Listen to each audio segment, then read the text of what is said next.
and they wanted me just to blindly believe. When I was 16 and I started to look at world religions, it was so hard for me to believe anything. Every person's soul is looking for something. I think a lot of the problem is because people look to God. What was the most common problem which you sensed that these group of people are facing? The mind is the biggest problem, and that's why a lot of your stress, a lot of your worry and anxiety is coming from trying to control things out of your control. Maybe we come here to suffer because of our karma in this world. It gives us suffering. Do you think that death, it's beginning of something new and it's beautiful? What is my next life going to be? Worry about this one. You're in this one right now. The chanting itself was like a universal mantra. Did it change your thought process? Did it change how you deal with your emotions? Well, hello everyone and welcome to Dil Se Vidaman. And our today's episode is very special. And this conversation that we've had in today's episode is going to stick with me for a very long time. There was so much to learn about and about seeing life in a way which is very, very common. It's always there in our lives, but we just don't comprehend it. So, our today's guest, Yeshe Lama ji, he had a lot to talk about Buddhism, but in a very different way. Taking responsibilities and then looking within ourselves through mindfulness. So, let's go and have a look at what he had to say. There we go towards the conversation. Lamaji, it's a pleasure to have you in the studio. Oh, thank you for having me come and talk to you today. No, it's actually my pleasure. And this is a blessing for all of us that today we are going to have this conversation with you. I really don't know what it's going to be about, but let's see how it goes. Yeah, that's the best way. Yeah. So, first of all, you come from a totally different background. It is like there is a black and white difference sort of a thing. So, having to know that you actually come from a Christian background, and how did this all begin? First of all, your journey from the United Kingdom to the Himalayas, how did it begin? So it really began when I was 8. So I was born into a Christian family, and we had to go to Sunday school every Sunday to learn about Christianity. It made absolutely no sense to me. We were told, believe this, believe that, and it was just about believing some of the most strange things that I couldn't believe. So in the end, the teachers told my parents not to bring me because I was disruptive, because I was asking too many questions, and they wanted me just to blindly believe. So I stopped going at around 8 years old, but my parents said to me that you need something, you should look for something else. Okay. So when I was 16 and I started to look at world religions, and everything was leading me back to a God and believe in a God, and it was so hard for me to believe anything. So when I came across Buddhism, it was like, aha, this is it. Like a light came on. Okay. Because it was about taking responsibility for yourself. It's not about believing. In fact, we're told not to believe, to question everything. And it just made so much more sense to me. So when I was 19, then I went to learn meditation and actually realized that I'd been naturally meditating since I was about 8 years old. I was sitting in my bedroom, just eyes closed, sitting on the bed, looking at my thoughts and seeing how my thoughts are coming and where they're going. It was just a natural process. Gosh, so like when you were 8 years old, you were still trying to find yourself, or with your eyes closed and with some certain thoughts in your mind since you were 8.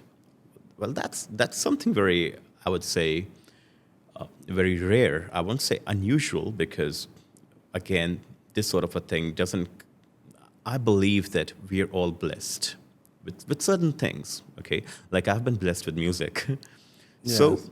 you were blessed with that sort of an awakening from such a young age, and at the age of 8, I can't imagine a boy sitting with his eyes closed and with that circle of thoughts. Yeah, I was a strange boy. I must admit that I didn't have many good friends. So a lot of time was about being on my own, and I was happy with that. I've always been happy with that. And I've always questioned, always. And that's why I'm saying that Buddhism was good for me, because it was about questioning. So it was like, okay, this is something that I can do. I can question things. So when I was 19, I wanted to become a monk, but it just seemed ridiculous, I was born in the West, and monks were an Eastern thing. And so then I started work, but it was always in my mind. So I studied. I went to lots of Buddhist centers and kept on studying Buddhist philosophy and psychology and meditation. So I spent a lot of time over the years doing that. But in the back of my mind, I always wanted to be a monk. And I started to sponsor some Tibetan school children in India. So I came out to visit them. And it was then that I just said, oh, yeah, okay, this is it. I am going to come back to India and become a monk. And I gave up everything at home, everything. I gave up my job. I had a 3-story house in London. I had a big car, everything I gave up. And the money that I got from selling my house, I put it to one side, and I spent it on educating children here in India. Yes, again. So, and when I came over, I was here for, I don't know, like a month, and then I became a monk. Okay. And then my whole life changed. Amazing. So how old were you at that time? How long has it been? So I've been maybe a monk for, I don't know, over 26 years. Over 26 years. So I must have been around 38, 39, something like that. So it was later on in life that You became a monk. that I finally gave up and Okay. surrendered. So prior to that, you had that sort of you were into Buddhist philosophy, I can say, the philosophy of Buddhism, but so you became a monk here in India, or? No, in India, here in India itself. yeah. Okay. Yeah. And, well, having to know about something and being into something totally are two different things, okay? Like, I can say, yes, I've read about Hinduism, I've read about Islam, I've read about Buddhism. I know about Buddhism, that in order to become a monk, you must shorn your hair, so like that sort of stuff. But mine was naturally done. I was okay. So So it didn't make that much difference. that was half the battle's already done there for me. Okay, so one thing was like this much is pretty much sorted, but still, if coming back to practicality and being a monk, for one instance, you must have faced some sort of challenges, or it must have been somewhat difficult. My challenges was wearing the robes because they're so difficult to put on. That was my challenge. That was your challenge. Yeah, I mean... Not the lifestyle or the... Definitely not the lifestyle. I mean, the lifestyle was perfect. So you have to cut your hair, you have to change your clothes, you have to change your name. Mm-hmm. All of that was just fine for me. Okay. I'd been ready for so many years that when I actually put the robes on, it was like, okay, yes, I've come home. Apart from I couldn't wear them properly. And that was most definitely the challenge. It's more like a metamorphosis, you can say, an evolution which occurred. Yeah. It had been occurring ever since I started studying Buddhism. Mm-hmm. This, it was always heading that way. Yeah. Now, to be a teacher, then that was definitely not on the cards. I never planned to teach. I've not been trained as a teacher. It was not something I'd thought about. But because I was the only Western monk in the monastery, and again, that is another big thing. Yeah. Because Western people don't have monasteries. They don't get the opportunity to be, brought in to and live in a monastery. They're just not accepted that way. So that was fantastic for me. And because we had retreat rooms, lots of Western people would come. So I started to teach them a little bit. And I spoke to the Rinpoche, like the abbot, about writing a book about the foundation teachings of Buddhism. Because these Western people were coming over, they were trying to get into this tantric style of meditation and practices and that, and they didn't understand the foundation teachings. It was very dangerous. Yeah. Yes. But he said to me, "You're the Westerner, you write the book." So Great. And so it was from there, again, like you said, in evolution, it was like I started teaching a little bit, then I started teaching the monks, then I wrote the book, and then people were coming more and more for me for teachings, and then all of a sudden, I'm now a teacher. So it was like that. It was never planned like that. Absolutely. I don't know what my plan was. I mean, people say to me then, "What was your plan?" I don't know. I mean, my plan was to become a monk and go in and stay in a monastery. That was it. I didn't have any other plan after that. It wasn't like I wanted to become enlightened or anything heavy like that. I just wanted to become a monk, stay in a monastery, do practice, meditate properly, and that was my only plan, really. But it It changed, Yeah, well, people changed it for me. People changed it. Yeah. Absolutely. I believe that somewhere down the line, the whole world is after something which they don't even know. From our insides, maybe, I think every person's soul is looking for something, which the physical embodiment or our desires don't let it out in the front. I think a lot of the problem is because people look to God for purpose and meaning, but only you can find your purpose and your meaning. Yeah. So I think a lot of people miss their vocation in life, they miss their purpose in life because they don't spend the time and look inward. Who am I? What is making me tick? What can I do to better this world? Yes. So they think, what is my purpose? And I keep asking God, and He doesn't answer me, and I don't know what my meaning in life is. Find it yourself. It's within you. You find your purpose. Yes. So, it took me all this time to find my purpose, but as soon as I found it, really, it was like a heavy weight taken off me. It was like, and it felt like that. And I'm sure for other people, painting or like you're a musician or writing or whatever, there is a purpose suits you, but you have to find it yourself. We have to find it. Absolutely. And that is what I was saying, the reason, because, and when you start exploring yourself, then at times you look for a guru or a teacher. That is what our mind tells us, or, we start getting that sort of a desire within us to find a teacher. When we see someone, this Western guy, he's here, it seems like he's doing pretty well, so let's just ask him, like, how it is to be done.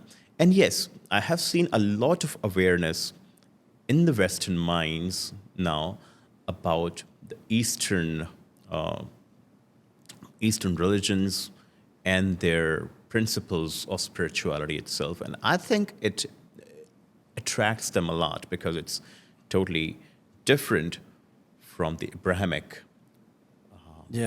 principles. And totally different from their materialistic way of living. Yeah. So in the West, it's all about money. It's all about, getting on in life and having as many possessions as you can. And of course, that will only take you so far. You can't keep chasing and chasing. It's a bottomless pit. And the more that you buy things, the more that you need more things and more things. And, you're never going to get to the end of that desire.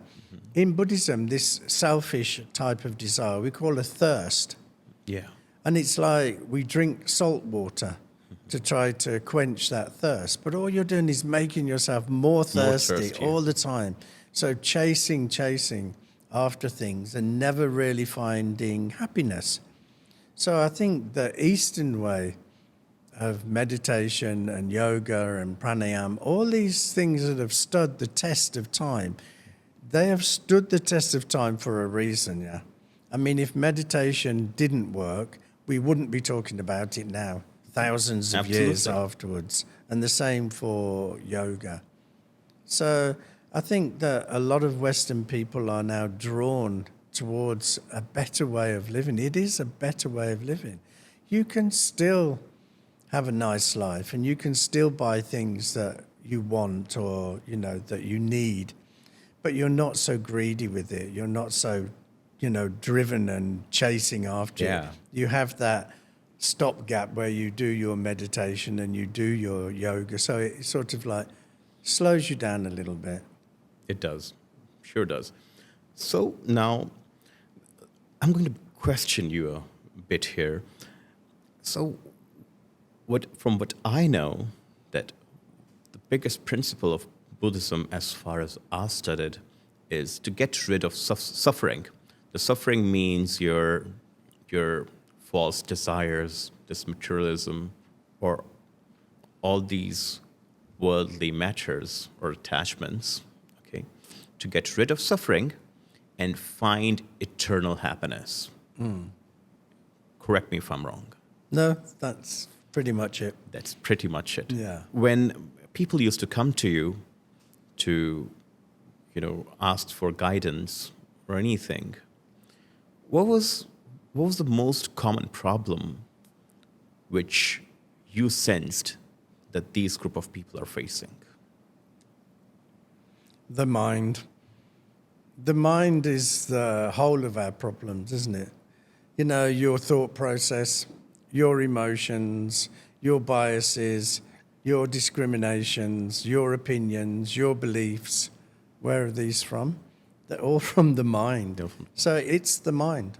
The mind is the biggest problem. And that's why in Buddhism we call it the monkey mind, because it's jumping around all day long. It's like, focus on this and now this and then this and, entertain me. And particularly the world we live in now, where we have the phones and everything is on that phone. So now the mind constantly wants to be entertained.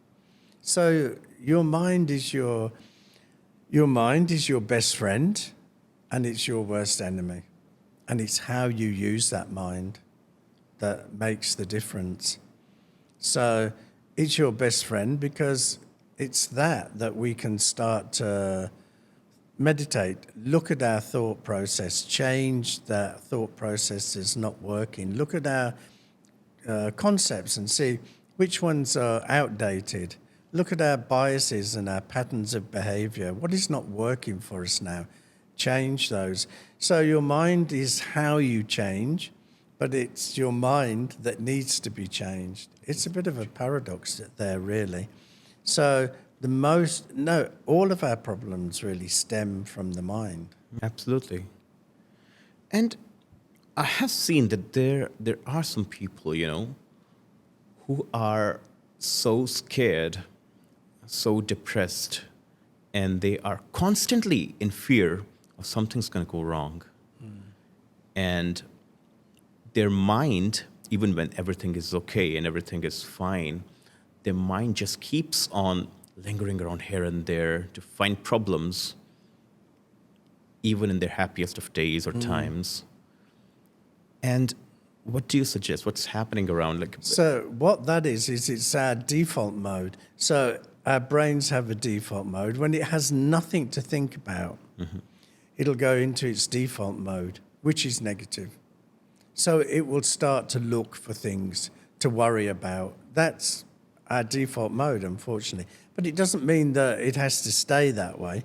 We can work with our mind and we can change ourselves. You see, the problem is these days, everything is being given to us so easily. You know, you look back 100 years or so, people struggled a lot to get something.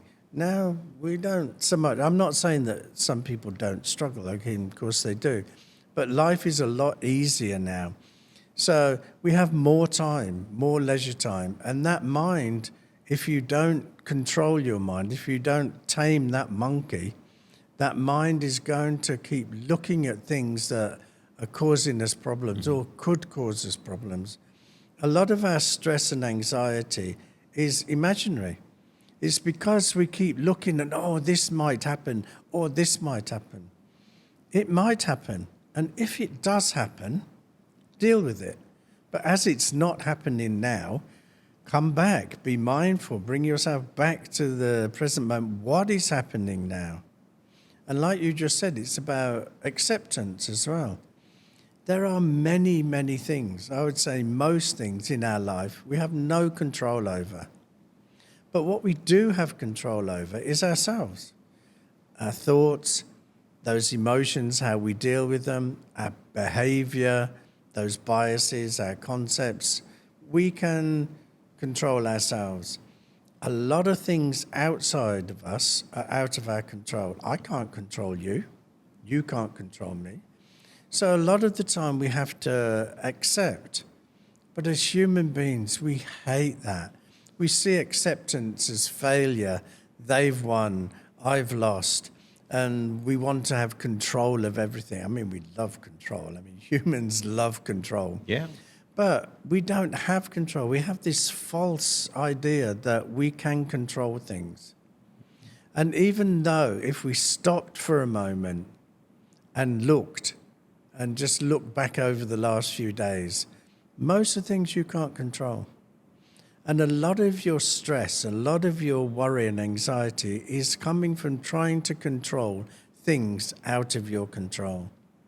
Yes. So acceptance is one thing that we really need to look at. And we need to look at our thought process. We need to look at these things and try to catch those negative thoughts. Now, I'm not of the belief that many of the positive psychologists say now we must always be positive. I don't believe that to be true. Because, you know, sometimes negativity is helpful for us because it can change our perspective. It could keep us safe. Yeah. So not all negativity is bad, but a lot of it is just taking us in the wrong direction. So if you're being mindful, if you have control of your mind, at least partly, then you're going to catch these thoughts and you're going to be able to look at, is this thought a good thought? Is it helpful? No, leave it. And another thought will come behind. You know, we have 60,000 thoughts. We are bombarded by thoughts every day. We can let them go. Another one will come right behind. So we need to start looking more at our thought process. We need to start taking responsibility for our thoughts, our minds. Because if we do, we're less likely to become stressed and anxious. I mean, stress and anxiety, part of life. It's part of being a human. Again, stress can be a great motivator. So say if you were shy and we were doing an interview like this, a little bit of stress is going to motivate you. It's going Absolutely. to, you know, give you that push to do the interview. Absolutely. So a little bit of stress is okay, but it's when it's over a long period of time, and the same with anxiety. But a lot of it, if we take responsibility, and if we understand things are out of our control. Yeah. So somebody dies, somebody leaves you. It's sad. We will grieve. We're human beings. We grieve. Yeah. But we don't need to be holding on to that grief. Absolutely. Now here, this was going to be one of the most sought after things which I was going to be discussing here today. Death. There are times when people, they are not able to get over that grief of losing their loved ones. or at times there are people who are in constant fear. They, oh God, I don't know. I don't want to lose my parents. I don't know what I'm going to do if I lose any one of them. So you see, in Buddhism, we talk a lot about death, because if you can appreciate death and really understand death, then you can live your life. But until you really appreciate death, and I don't mean to understand, yeah, we're all going to die. We can all say that, but we don't believe it, do we? I mean, we all say, oh, I could die tomorrow. But actually, inside of us, we think, no, I'm going to at least live till I'm 80. So if you understand that it could be tomorrow, but it's okay if it is tomorrow, because what I'm doing today is important. So people do say that, oh, what will I do if I lose my parents? Well, when you lose your parents, you will know what you can do. But why worry about it now? You are going to die. You don't know when it is, but when it comes, you'll die. I mean, actually, death is the easy part. All the people left behind, that's the difficult one. You're dead. You don't know what's going on. So once we understand death, once we can start to really accept that every moment is special, every moment is precious. When I wake up in the morning, it's like, okay, I've made it through another night. And when I go to bed at night, it's like, okay, I've made it through another day. But we shouldn't expect there'll be tomorrow. Nobody is promised tomorrow, nobody. So we need to understand that. And once you understand that, then you can start living your life, because you start seeing things as precious. You start being more grateful. You start to be more thankful that, I'm here, these people are with me, and I appreciate these people, I appreciate my life, and then you can start doing good with that life. So only when you can understand and accept death can you start living your life. If you can't accept death, then you're going to be fearful the whole time. In the back of your mind, you're going to, oh, I'm going to die, or my parents will die, or my friends will die, or my partner will die. We shouldn't live our lives like that. Most people live their lives like that. And when it comes to taking their last breath, they look back over their life, they've wasted it, because they had that fear of death. Yeah. The one thing that is most certain in your life, from the moment you took your first breath, is that you will die. Accept it. It's not an awful thing. And the awful thing is if you don't live this life now. That's the awful thing. Absolutely. If you take your last breath and you look back and you think, what have I done? I've wasted this life. I've hurt so many people. I've just been consumed by my thoughts and stress and anxiety. What a waste of a life. So death, accept it. It's coming.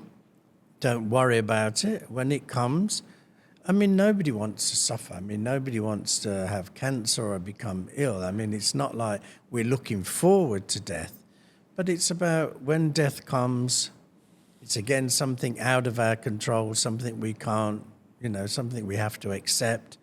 So accept. It will happen, but until it happens, I'm going to really live my life to the fullest, and I'm going to leave something behind, a legacy. Yeah. A lot of people worry about next life. What is my next life going to be? Worry about this one.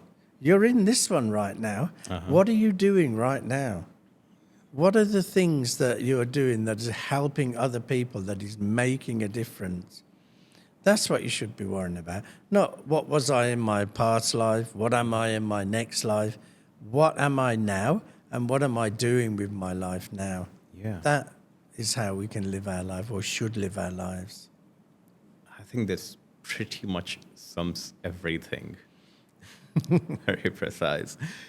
And, okay, talking about death, I have lost some people in my life, and I started seeing some sort of beauty in it, that this soul is free from all the affairs, all this pain and suffering, which was brought upon to the physical body, is gone now. I had a belief that maybe we come here to suffer, or maybe because of our karma in this world, it gives us suffering. It's upon to us.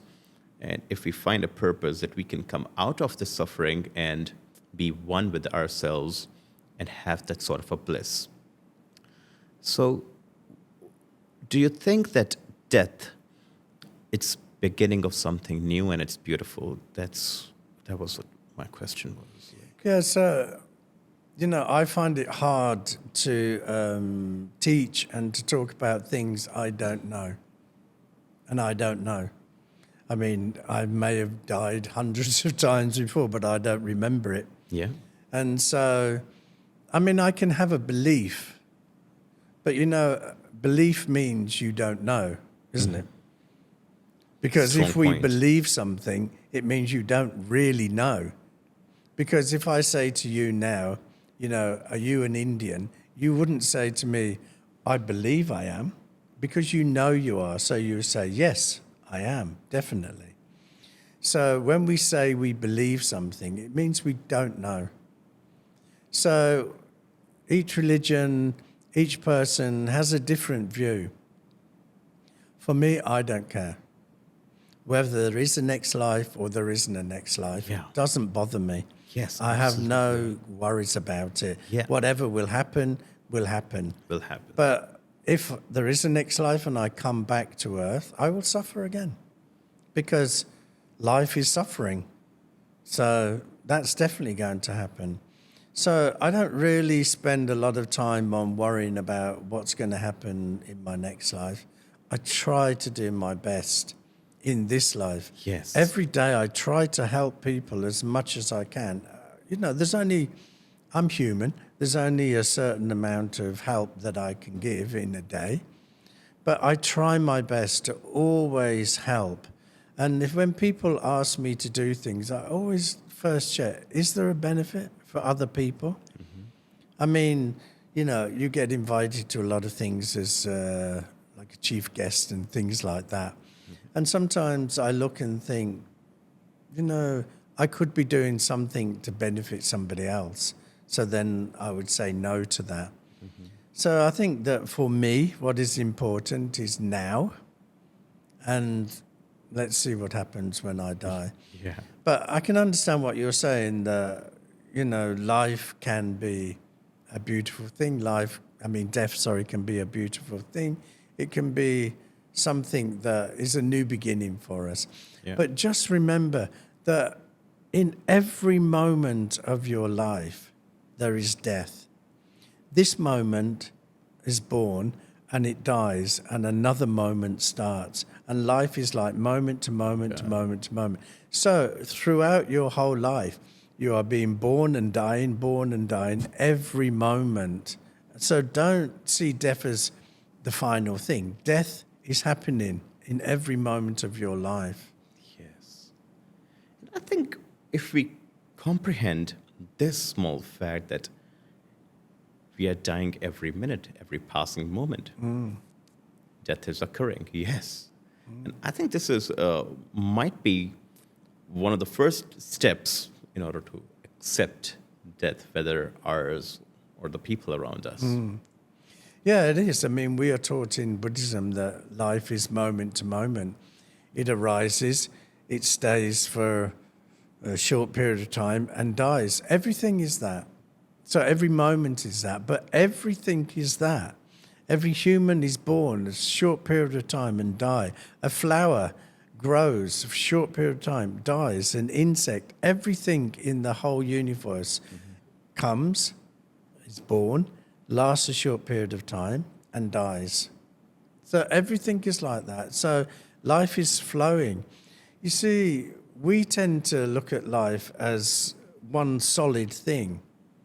But I don't know if you remember when they used to have the old films and they used to be on reels and it used to have like different parts of a film. Yeah. I mean, it's all digital now, but in the olden days. Yes. So there's this frame and then this frame and this frame. That's life. This moment, then this moment, then this moment. But we see it as one huge continuum. But actually, they're broken down into little moments, and you are born and you die in each of those moments. If you can understand that, then it takes away a lot of the fear of your death, because it is happening around us. Sure. Absolutely. Okay. I need a bit of a while too, this was actually enlightening for me as well. I still remember my last trip to McLeodganj. I've only been there once. McLeodganj is full of Buddhist monasteries, and throughout you're, listening to Buddhist chants. So, what are these chants, and have you been teaching them as well? Like, do you chant as well? So I do my practice, but I don't teach that. So there are two different parts, really. There's the ritual part of Buddhism, and then there's the philosophy and psychology part. So they do overlap, but I don't teach the ritual side of it. The ritual because I tend to teach more secular. So you see, I have the meditation center here in India. So most people that come there are either Sikhs or Hindus. So it's no good. They already have their own prayers, and that's fine. They can get on with that. And the one good thing about Buddhism is that it isn't a religion, really. I mean, we should never have called it an ism. It should never have been turned into Buddhism, because it's a path of practice. So you can keep your ritual practices, you can keep your God, but still follow the path of Buddha, and it won't take away from your religion. So I don't teach the ritual side myself. I have my own practice that I do quietly every day, but I don't teach You that. don't teach that. No, I teach psychology and philosophy and meditation and a path, like a spiritual path to follow. Amazing. And there are certain sects of Buddhism which I have seen that they differ from each other in certain ways. There's this one particular sect which is pretty famous here in Chandigarh and these parts of the region as well, called Nichiren Daishonin's Buddhism.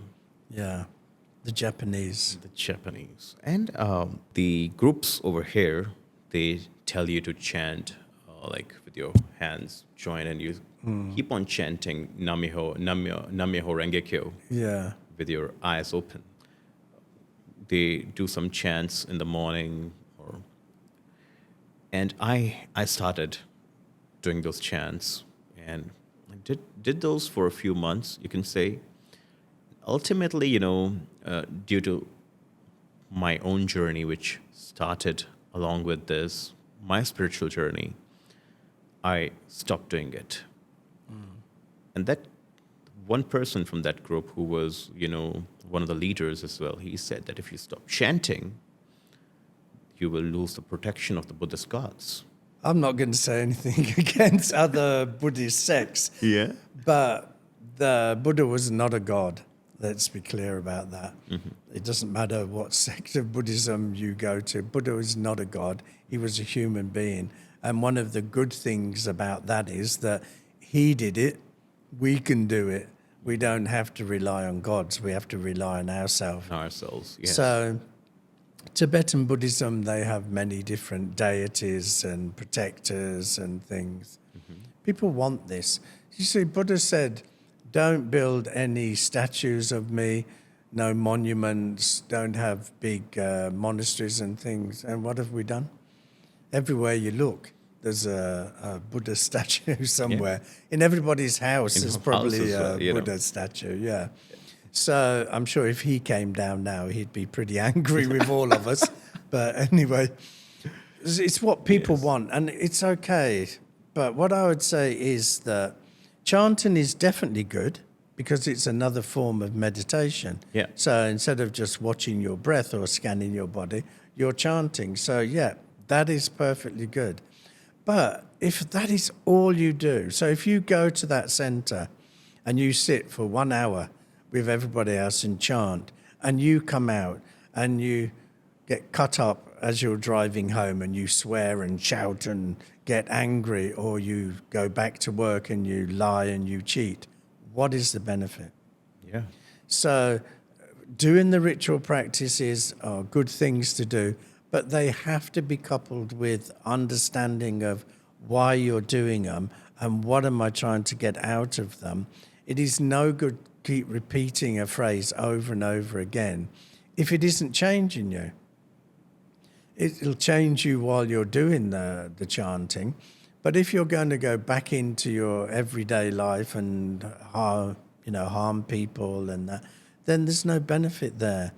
So if you're going to do the ritual practice, you need to understand the philosophy and psychology behind it, because you need to change.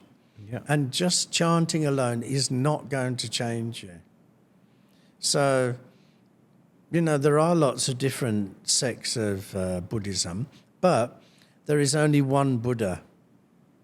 So it's like Delhi. There's only one Delhi, but there's many roads to get to Delhi.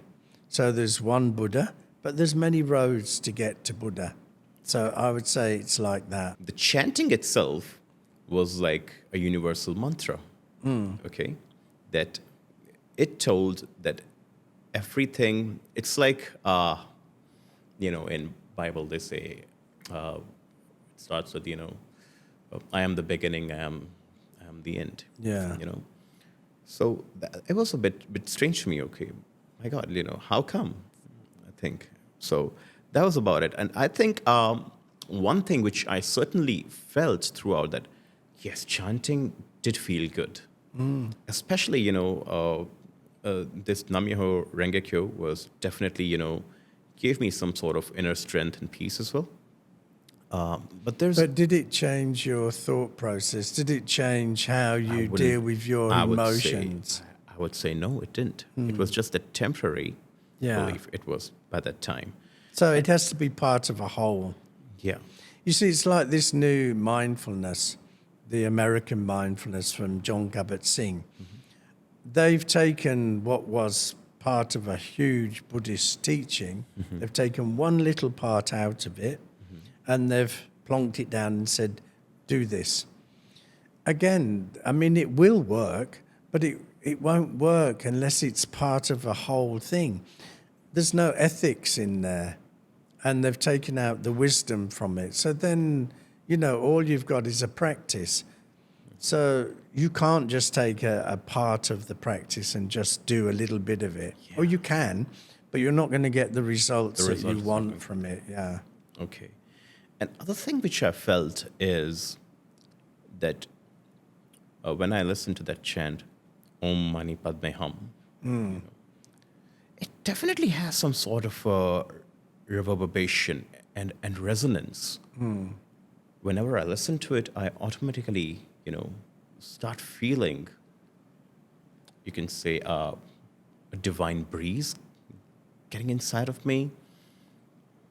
And all those, bells in the monasteries and everything. Yeah. I don't know, it's probably the frequency they produce, which gives you that sort of inner peace. Yeah, if you go to a Tibetan Buddhist monastery while they're doing their puja and sit at the back, it can be very powerful, very powerful. With the Om Mani Padme Hum, it's not really there to give us a divine belief. I mean, it's about compassion. Yeah. So what it's trying to do is to change our mind to be one of compassion. So the deity is Avalokiteshvara or Chenrezig, which is the deity of compassion. So what you do is you look at the qualities of Avalokiteshvara, and when you're doing the chanting, you try to imbibe those qualities so you also become a compassionate person. That's what it's all about. Yeah. We do feel that. It just happened like a few days ago. I was just going through some of the videos, and one video came out where a single monk was just chanting this mantra, and I just didn't get to know. Like, I kept repeating it. The video might have been just like a couple of minutes. And I realized that I had been looping this for the past 2 hours. Maybe I was, in a certain, I was not in a very good mindset that day. And I realized that, gosh, I'm feeling good now. I didn't get to know that. That's where I realized that maybe the mantra, or maybe it has a certain frequency along what he was doing. It just gives you peace. Everything has a frequency, doesn't it? I mean, everything works off frequency. Everything is about vibration. The Big Bang caused vibration. We're still vibrating. Mobile phones work from vibration. Microwaves work. So everything has a frequency. Everything has a vibration. But the point is, what do you do with that? So you spend 2 hours calm your mind. Then what did you do with that calm mind? That's the important thing. Yeah. So what do you think we should do with that? You can be in a sad mood or a sad vibration. And something inside you gave you that bit of positivity. And you start feeling calm within. And if you're just enjoying that calmness or the tranquility for that certain amount of time, do you think it's wrong that if you're, or what is it? Like, It's not wrong, but if you don't change at the end of it, then it's just relaxation, isn't it? Changing the mindset along with Yeah, that. it has to bring a change. Because if it doesn't bring a change, then you've had 2 hours or whatever of relaxation. And there is nothing wrong with that. I mean, we need to relax. But the point is that if you felt something and your mind calm and your mind opened up, then use it. Use that open mind. So you said you were sad. So then when your mind is opened up, look at that sadness. Try to understand, what was it that caused me to feel sad? How can I deal with that next time that sadness comes up? Yeah. So it's okay to, feel these vibrations and to calm ourselves and open the mind, but then use it. Don't say, oh, I feel so calm now, and then rush out and then do exactly what you've always been doing. Yeah. Because now, it could 2 hours to calm down. It will take you 2 seconds to get back in the same old mindset. Nothing's changed. Then that's a waste there. Absolutely. So it's what you do with that, that chanting or that relaxation or whatever. It's those techniques are to open up your mind, calm you down. Now do something with that. I think that this is, now I've started to understand this a little bit more. This is what mindfulness is all about. Yes, it is. Ain't it? So mindfulness, you see, again, we shouldn't use the word mindfulness because we think it's all about the mind, which it isn't all about the mind. Awareness is a better word for it. Awareness. So we are aware. I am aware of my thought process. So when I'm aware of my thought process, I can decide to either follow this path or follow this path. So I have choices. If I'm aware of my emotion, what I'm feeling, then I can help myself through those emotions. I can learn what brought that emotion up. What is it trying to teach me? If I'm aware of what my body is trying to tell me, and remember, our body tells us so much. And this day and age, we spend so much time up here that we've forgotten about our body. But remember, we have trillions of neurons firing in the brain, yeah. But we also have like hundreds of thousands in our gut. Okay, they're not conscious, but they are instinct, they are sensing. We have 40,000 neurons firing in our heart. So our body can tell, our body is sending messages up. So when we have awareness of the body, again, we can make good choices, we can change, we can start to understand ourselves. And when we have awareness of what is happening now, you know, a large part of our day is spent looking back at what has happened or looking forward to what may or may not happen. And when we're doing that, we're missing what is happening. You know, I said life is moment to moment to moment. If you're spending your time in the past, you're missing this moment. If you're worrying about the future, you're missing this moment. You will never get it back. Every moment of your life is unique, and every one you miss, you've missed. So just think over a period of a lifetime how much time you've wasted looking back and looking forward, and what you have actually missed, what is happening now. So that's what mindfulness, that's what awareness is about. It's about what is happening now. Try to keep my mind on tracking what is going on now. So it doesn't mean that we can't look to the future, because we have that great ability. But mindfully look to the future, not let your mind go, oh, this might happen or that might happen, telling ourselves stories. Just mindfully look to the future and mindfully look back to the past. Absolutely. So the more that you can spend in the present moment, the more that you can be aware of what is happening. When we're fully aware of what is happening, we can make good choices because we're making conscious choices. When we're looking back to the past or the future, most of the time we're being driven by our subconscious mind. So it means we're not even aware of what we're doing. You know, if you drive, a lot of the time you're driving and, you know, you're going from A to B, and before you know it, you're at B and you think, oh, I'm already there. What happened? Because your mind was not focused on the road. It was going here and there. So mindfulness, awareness means about being present with whatever is going on. When you can do that, then you can change. Absolutely. So, Lamaji, the other thing which I really wanted to discuss with you was that I see today's generation facing a lot of anxiety and depression. I have focused upon this subject in my previous podcast as well. But this is something which I really wanted to bring forward. And do you think depression is real? Yeah, I think it's real. I think there can be two different types, yeah. So there can be, like, you have a chemical imbalance in your brain where you'll need medication just to bring you back into balance. So I think, yeah, that is there. But I think not necessarily depression, but I think the way we talk about stress and definitely anxiety is wrong. Because I think I was reading a report that this 8-year-old girl was suffering from anxiety and they gave her medication for it. 8. When I was 8, I didn't know what was going on in the world.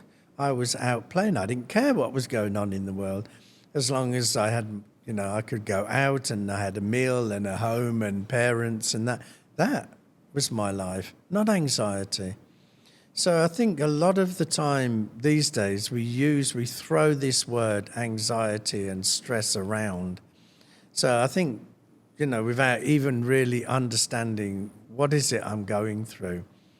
So we all go through down times, we all go through negativity, and, you know, it's part of life. As we've been saying before, life brings about suffering. It does. There's no doubt about it. It's if we give in to that suffering. So a lot of people are not taking responsibility for their lives, or they're not taking responsibility for their own minds. So I think medication can help in some depression, but we also need to talk it through, and we need to start to take responsibility of our thought process and that. So, I mean, I'm not talking about the chemical imbalance. I'm talking about, you know, the other type of anxiety and depression. We have a responsibility to bring ourselves out of that anxiety and depression and try to learn from it. Because if you learn from it, you become more resilient for the next time it comes along. But if you're just going to run off to the doctor and him just giving you tablets and it just masks the problem, you're not solving it. Those tablets for anxiety are not solving the problem. They're masking the problem. So to solve the problem, we have to look at our way of thinking, and we have to look at what is causing it. And it's our mind that is causing it. I mean, that stress, that anxiety, that depression is only in one place, and that's in your mind. Yeah. So we need to take responsibility more. I think the world has become a lot faster. It was certainly a lot slower, or seemed a lot slower when I was younger. With the internet and emails and social media and now AI, all these things are speeding things up. So technology is not going to slow down, yeah? So we have to. Because you can't expect the people, in Silicon Valley to stop working for like 20 odd years till we can catch up. They're going to keep coming out with new things. So it's us that has to slow down. Yeah. So meditation, it doesn't even have to be meditation. Go out for a walk. Go and speak to friends. Get out of the house. Put your phone away. Put it on silent. Spend some real time talking to real people. I think we've forgotten that we're social animals and we should be out there talking. Everything is so digitalized now. You want something, just pick up your phone. It'll be there. Absolutely. When I was young, we had to go to library. We used to have to look through lots of books for an answer. Now you just tap in Google and there it is. Whether it's true or not, varies. But actually, information is there for us. So we need to remember we're human beings. Remember we're social animals. Slow down. Just step back a little bit. The more that you spend time just stepping back, and I'm not talking hours, but throughout the day, just stop a moment, even if you're at work, and spend 5 minutes, just not necessarily thinking anything. You could look out the window, you can go and get some water, you could just walk around, anything, just to step back and give our mind time to just remember that mind is, the brain is just a fantastic thing. And we still can't really understand how it fully works. Sure, absolutely. But it is a machine, yeah. And if you put your car engine on and you kept your foot on the accelerator and you never took it off, that engine is going to break. Yeah. But we do that with our minds. We constantly put our minds under pressure.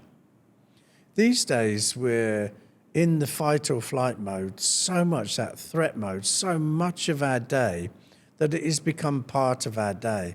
That is dangerous. That's leading to depression and anxiety. That threat mode was when we used to have to go out and kill wild animals. We lived in caves and that, so everything was a threat. So we needed that. We don't now. How much of your day are you actually really in threat? Very little. So we still have that threat system. So now the threat are that I need to get this work done, or I need to post on social media, or I'm looking at Instagram and I need to, get a big car and a big house. Useless stress. Yeah, that is stress. We're causing ourselves that. And that's putting us into the fight or flight mode, so that threat mode.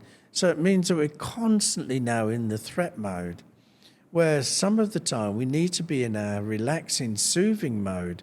We need to let this engine cool down a little bit and sit down for no other reason than sitting down. Yeah. There's nothing nicer than just sitting down, get a nice cup of tea, and just enjoy the tea. The taste of the tea and everything, and look around. There's no goal. I'm not going to sit down to, gain anything. I'm just going to sit down. If you can do that, just do that. So I'm not saying learn meditation or yoga or anything. Just sit. Just even do that for a moment. That stress and anxiety and depression will go. We need to start to take responsibility instead of looking for other people to take responsibility. Instead of running off to the doctors all the time, what can I do? There's many things we can do. Eat good food at right times. Do a little bit of exercise. We don't have to hit the gym, but, just do some sort of exercise. Give yourself time to relax. Sleep. Have good 7 hours sleep. All these simple things are going to stop stress and anxiety. And if you do become stressed, you'll be able to deal with them. So I know there are times we need medication, but a lot of the time these days we do not.